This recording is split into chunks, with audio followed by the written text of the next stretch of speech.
Hello everybody and welcome to another board game discussion video. Today's topic is one that's very near and dear to my heart, and it is all about AI in board gaming. This is something I've touched on a little bit in the past where I've discussed board games that had a good transition to Steam or things of that nature, and I've also talked about companion apps for the actual physical board games and a few other things. But I wanted to really discuss what AI in general means for the gaming community. What really brought this on in my mind was a recent article that was published in Nature by a group who made an AI system that was able to compete at a grandmaster level in StarCraft 2. If you're interested, you can take a look at the link below for more info on the article. But essentially, they trained this system to be in the top 0.2% of gamers on the entirety of Battle.net, which is no small feat. It was actually based off of the AlphaGo system, which was also relatively recently published, that was able to beat human champions at the board game Go.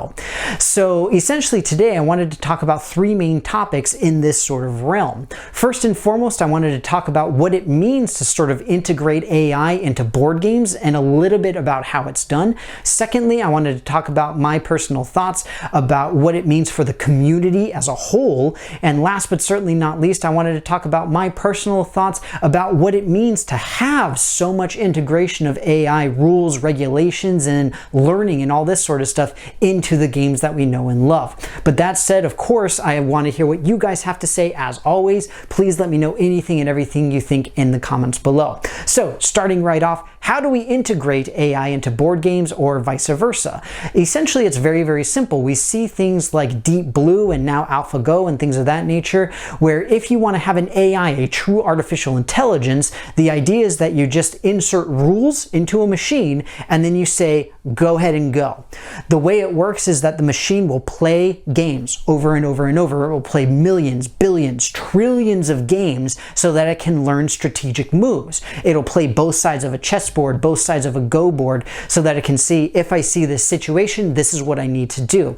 That's effectively how AI works, at least true artificial intelligence. This is a little bit different from AI opponents that you see in real-time strategy games or any other type of video game, including the board games that have transitioned into Steam. For example, I've talked a decent amount about Evolution, the video game, where you do have a board game rules integrated into a Steam app. The thing is that those are regulated by very specific rule sets where it has to maintain a specific sort of personality. So goes heavy on carnivores, for example, or goes heavy on plant eaters, whatever it happens to be. In addition, you have a difficulty modifier, which will essentially mean how stupid is the AI? In other words, what kind of dumb decisions does it make? Does it throw out something really good? Does it keep something really bad? All of that kind of stuff. The key difference between a lot of this stuff, though, is a true artificial intelligence system is able to learn from what it does. And the alternative is where you see these RTSs, FPSs, all these kinds of things, is that the AI doesn't learn. It doesn't actually change. You can go in and you can do essentially the same strategy and virtually the same thing will happen. It may come down to a coin flip in the programming, but the machine itself will not learn from it. It won't change its behavior based off of what you're doing, whereas AI is capable of doing that, most notably things like AlphaGo. So moving right into my second point now, which is what I think about this in terms of the community at large, the board gaming community. The fact is that I think it is a wonderful thing to have, because before we had to sit around the table. Everybody had to be there. Everybody had to be at the table playing the game, being able to be there. Now, I personally like that. I really do. But the fact is that if you can play a game solo, that's even better because you don't need anybody else. If you can play a game on a computer, that's arguably better because you don't even have to set everything up and break everything down. You don't need to have a space. You just go in on your computer and you do your thing. Same thing by way of multiplayer games that you can play online. So you can have things like Twilight Struggle, Ticket to Ride, all of these kinds of games. You're able to play with other people online. You don't necessarily have to play against the computer, which is something else that's really nice. But that said, I think it's wonderful for the community, but I've talked about this before when I've discussed analog and digital conversions and all this kind of stuff. I personally prefer the analog games, if I can do it. That said, I honestly don't remember the last time I actually played a game on the table of Twilight Struggle. It's just so difficult to do some of these games, and it's really worth it to get the video game versions. And it's honestly helped the community so much to have especially these very well-designed versions on Steam or download or whatever it is to enable as many people as possible to play. Last but certainly not least, my personal thoughts about AI and board game integration. Some people could argue that AI integration with board games kind of ruins the experience. If you have so-called solved games where if you go through perfect play then you always know who's going to win, then it's like, well, doesn't that ruin it? It's like, I mean, to an extent, if you have a perfect AI opponent playing against another perfect AI opponent. But the fact is that humans are very prone to making mistakes. So you will rarely, if ever, see perfect play. And on top of that, there's a very small number of truly fully solved games where you can have that blanket statement of if the, on this game, through perfect play, player 1 wins. That's it. Doesn't matter.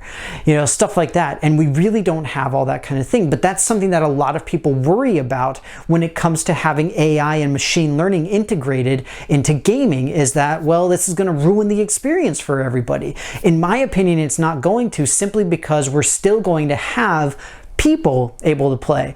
We're still going to have these dumbed down AI opponents. We're not necessarily going to be going against this StarCraft 2 AI that can destroy pretty much any human that you put it up against. It's going to mostly be against people, and even with solved games, a large portion of people will not have perfect play, and therefore it still maintains an interesting atmosphere and it still is fun to play, even if you have a little bit less strategy involved with all of it. But that said, it's more than enough rambling for me. As always, I hope that you guys enjoyed the video. Please let me know anything and everything in the comments below. You guys know I love to hear from you. But that said, just really quickly, again, this is something that I'm really passionate about. It's something that I do as part of my work. And so it's really an interesting thing for me to read about and see how advanced AIs have become, especially with AlphaGo and then this new StarCraft one. It's just fascinating work, and it's really cool to see. And the fact is, I think overall it's a great thing to see. I think it's a fun way to train AIs. It's a great way to learn about AI.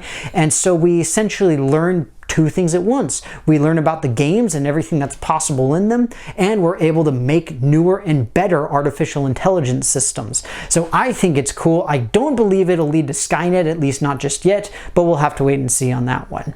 But that said, if you haven't done so already, please take a look at all my various social media pages, as well as my Patreon page. On all those, you can interact with myself and my channel in a whole bunch of really fun ways. But with that, thank you so much again for watching this. I hope you enjoyed it, and I will see you next time.